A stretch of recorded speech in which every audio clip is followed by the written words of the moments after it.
Oke, Assalamualaikum warahmatullahi wabarakatuh. Izinkan saya memperkenalkan diri.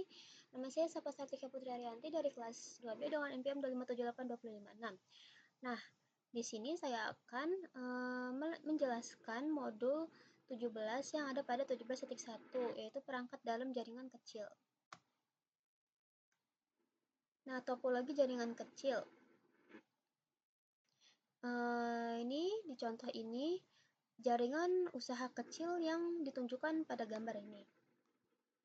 Oke, jaringan kecil ini membutuhkan router, saklar, dan titik akses nirkabel untuk menghubungkan pengguna kabel dan nirkabel, telepon IP, printer, dan server. Jaringan kecil biasanya memiliki satu koneksi WAN yang disediakan oleh DSL, kabel, atau koneksi Ethernet. Oke, kita langsung saja ke sini. Pengalamatan IP untuk jaringan kecil. Nah, perangkat yang akan menjadi faktor dalam skema pengalamatan IP meliputi perangkat pengguna aktif, yaitu jumlah dan jenis koneksi. Nah, terus server dan perangkat peripheral, misalnya printer dan kamera keamanan. Lalu yang ketiga, perangkat perantaraan termasuk saklar dan titik akses. Nah, lihat pada gambar yang ini adalah topologi organisasi berukuran kecil hingga menengah. Oke, sekarang yang redundasi dalam jarak kecil. Bagian penting lainnya dari desain jaringan adalah keandalan. Bahkan usaha kecil yang seringkali sangat bergantung pada jaringan mereka untuk operasi bisnis. Kegagalan jaringan bisa sangat mahal. Oke, ke manajemen lalu lintas. Tujuannya untuk desain jaringan yang baik. Bahkan untuk jaringan kecil adalah untuk meningkatkan produktivitas karyawan dan meminimalkan waktu henti jaringan. Nah, administrator jaringan harus mempertimbangkan berbagai jenis lalu lintas dan perlakuannya dalam desain jaringan. Oh ya, di gambar ini adalah antrean prioritas yang memiliki 4 antrean. Nah, antrean prioritas ini tinggi selalu dikosongkan terlebih dahulu. Oke, presentasi selanjutnya akan dilanjutkan oleh teman saya. Saya akhiri. Wassalamualaikum warahmatullahi wabarakatuh. Assalamualaikum warahmatullahi wabarakatuh. Nama saya Rahel Nisa Septiana dengan NPM 2578250. Di sini saya dari kelas TRI 2B. Di sini saya akan melanjutkan penjelasan materi modul 7, yaitu di 17.2 dengan judul aplikasi dan protokol jaringan kecil, yang dimana di topik sebelumnya sudah membahas komponen jaringan kecil serta beberapa pertimbangan desain. Nah, di sini ada aplikasi jaringan, yang dimana aplikasi jaringan itu adalah program perangkat lunak yang digunakan untuk berkomunikasi melalui jaringan. Nah, kemudian ada layanan lapisan aplikasi, yang dimana program lain mungkin memerlukan bantuan layanan lapisan aplikasi untuk menggunakan sumber daya jaringan seperti transfer file atau spooling cetak jaringan. Jadi, berbagai jenis data itu kayak baik teks, grafik, atau video memerlukan layanan jaringan yang berbeda untuk memastikan bahwa mereka itu dipersiapkan dengan benar untuk diproses oleh fungsi yang terjadi pada lapisan bawah model OSI. Di sini ada task manager, kita bisa cek sendiri di laptop kita. Kemudian di sini ada protokol umum, yang dimana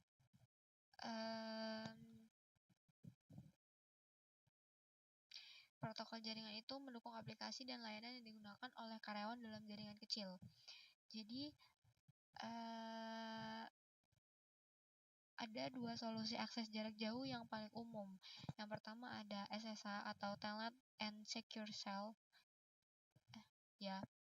Jadi layanan SSH itu adalah alternatif yang aman untuk Telnet. Saat terhubung, administrator itu dapat mengakses perangkat server SSH seolah-olah mereka itu masuk secara lokal.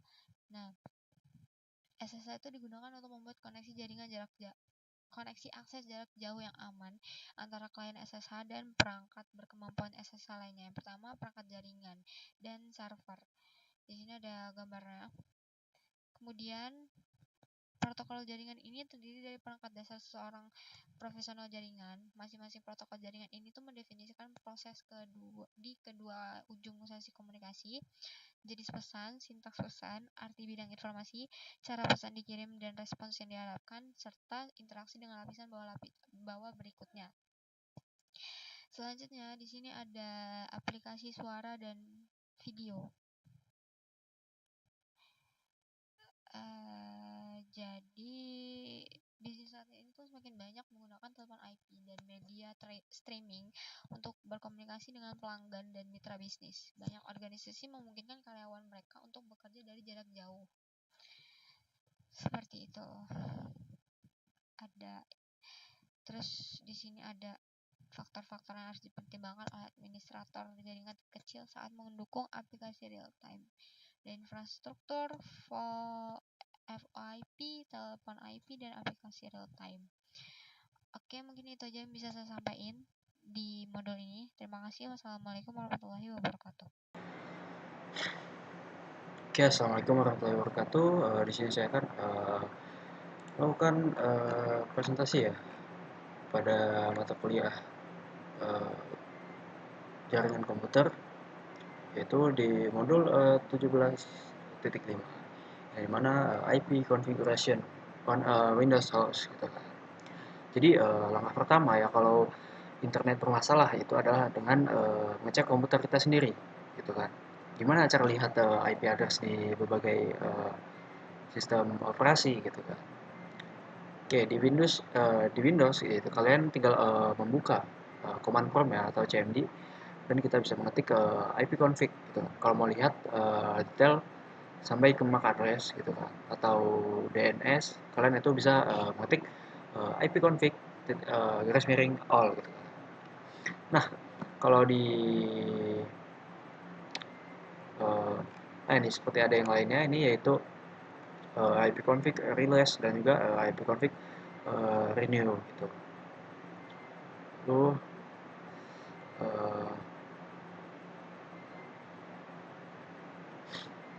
jadi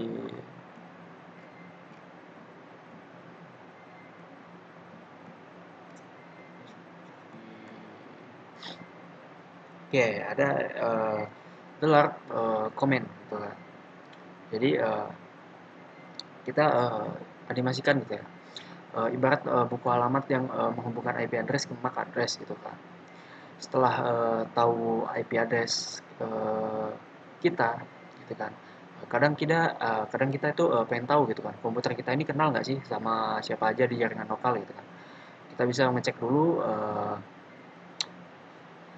buku catatan ya, buku catatan komputer dengan mengaktifkan perintah yaitu ARPA gitu kan. Oke.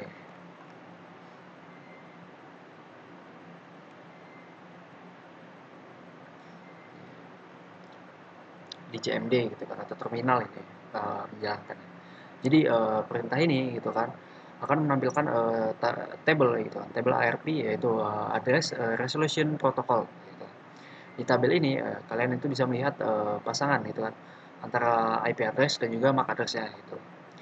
Dari perangkat-perangkat yang baru saja berkomunikasi dengan komputer kalian gitu. Ibaratnya ini daftar kontak sementara gitu kan. Jadi itulah selanjutnya 17.5 yaitu common show revisit ya.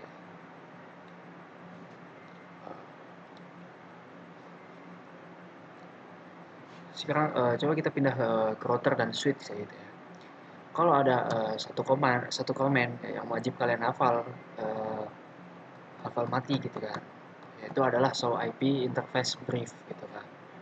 Show IP interface brief. Jadi ini adalah komen favorit sejuta umat ya. Kenapa? Karena dengan satu baris perintah coba saya mikir dulu.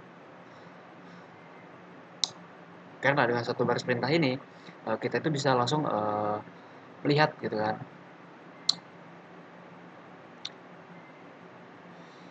kita bisa langsung lihat seluruh port ya, atau interface yang ada di router gitu kan. IP address yang terpasang, dan yang paling penting itu statusnya gitu kan. Kalau tulisannya statusnya yaitu UP ya, atau protokol UP, berarti jalurnya sehat. Nah, kalau tulisannya yaitu administratively gitu kan, berarti uh, administratively down gitu kan, berarti yaitu kalian lupa mengetik ya, apa yang namanya no shutdown.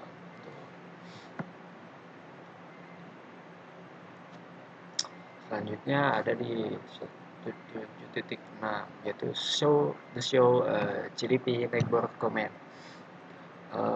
Terus gimana gitu kan kalau kita masuk ke ruang server gitu kan, yang kabelnya ruwet banget, dan kita itu nggak tahu router ini nyambungnya kemana gitu kan. Jadi Cisco itu punya fitur kayak kepo gitu lah ya, atau stalker gitu kan, yang namanya CDP atau Cisco Discovery Protocol gitu. Kita tuh jadi cukup mengetik show IP network host gitu.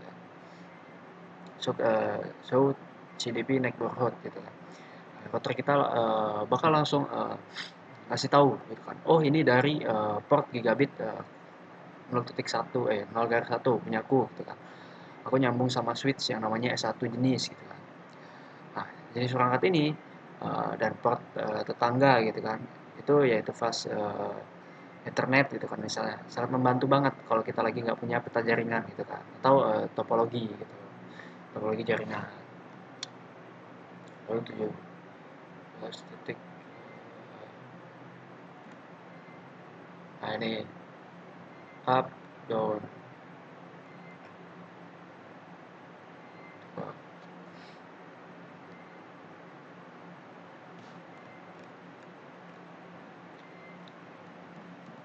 Oke, mungkin cukup sekian video dari saya. Wassalamualaikum warahmatullahi wabarakatuh. Assalamualaikum warahmatullahi wabarakatuh. Saya Muhammad Fazabibila. Pada kali ini saya akan membuat video kelompok, yaitu modul 17, membangun jaringan kecil ya. Pada bagian saya, yaitu 17.6, adalah tentang metodologi troubleshoot ya, atau pemecahan masalah melalui metodologi pemecahan masalah. Itulah. Pada topik sebelumnya, kita telah mempelajari beberapa utilitas dan perintah yang dapat kita gunakan untuk membantu mengidentifikasi ada masalah di jaringan tertentu. Nah, di bagian ini itu bagian penting dari pemecahan masalah. Ada banyak cara memecahkan masalah. Topik ini merinci proses pemecahan masalah terstruktur yang dapat membantu kita menjadi administrator jaringan yang lebih baik. Topik ini juga menyediakan beberapa perintah lagi untuk membantu Anda menyelesaikan masalah. Contohnya seperti langkah-langkah ya, identifikasi masalah, ketahui dulu. Meskipun alat bantu dapat digunakan pada langkah ini, percakapan dengan pengguna seringkali sangat membantu. Betul, identifikasi masalah dulu. Masalahnya itu awalnya dari mana adanya. Terus yang kedua, sabar, udah mulai ya belum? Oke, sudah. Nah,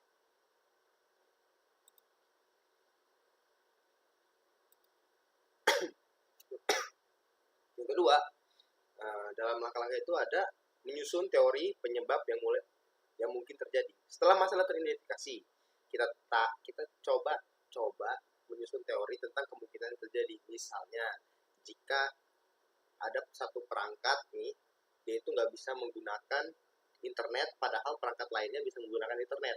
Kita teorikan penyebab kemungkinan ini seperti apa. Apakah IP publik yang dimiliki itu internet tidak ada, atau enggak dia tidak memiliki MAC address, atau bukan tidak memiliki sih, MAC addressnya belum terdaftar dalam jaringan tersebut, atau bahkan dia itu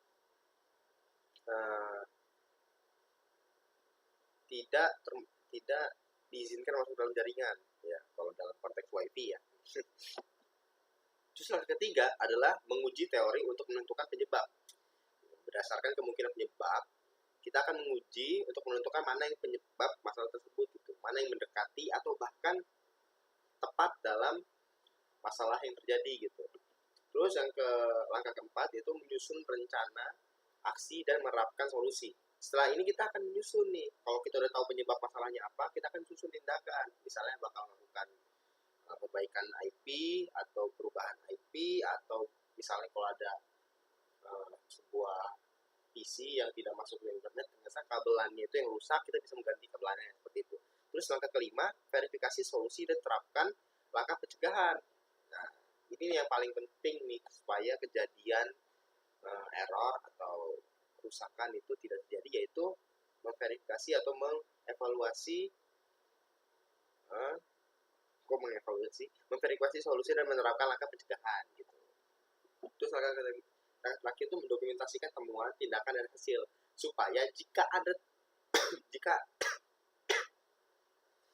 ada masalah yang terindikasi sama persis di awalnya, bisa dilakukan troubleshoot dengan metode yang sama tanpa memerlukan langkah kedua, yaitu menyusun teori penyebab yang mungkin terjadi gitu. Kita tidak perlu menyusun teori-teori gitu. Nah, terus pada tentu saja ada selesaikan atau ekstraksi. Dalam beberapa situasi mungkin tidak memungkinkan untuk menyelesaikan masalah secara langsung. Masalah harus ditindaklanjuti di tingkat yang lebih tinggi jika memerlukan keputusan manajer, keahlian khusus, atau jaringan akses yang tidak tersedia bagi teknisi yang melalui pemecahan masalah. Gitu. Terus ada perintah debug ya. Ini ada untuk menghasilkan pesan untuk komunikasi status. Pesan-pesan ini dapat memberikan informasi berharga saat memecahkan masalah. Seperti ini. Ini ada debug, IP, ISMI, ICMP nih. Terus ada bagian router debug. Untuk melihat deskripsi singkat semua opsi perintah debug, gunakan perintah debug dalam mode XX istimewa di barisan perintah. Untuk menonaktifkan perintah debug tertentu, tambahkan kunci no. Anda dapat memastikan bentuk perintah tanpa debug dalam. Nah, ini ada kalau kita nggak mau pakai debug ya, kalau mau pakai debug atau melihatkan semua debug ya. Terus perintah monitor terminal. Koneksi untuk memberikan akses ke antarmuka baris perintah iOS dapat dibuat dengan dua cara, yaitu lokal atau remote. Nah, ini nih. Kalau ini koneksi jarak jauh menggunakan telnet ya, dari router 2 ke router 1 ya. Nih, seperti ini ya. Sedangkan ini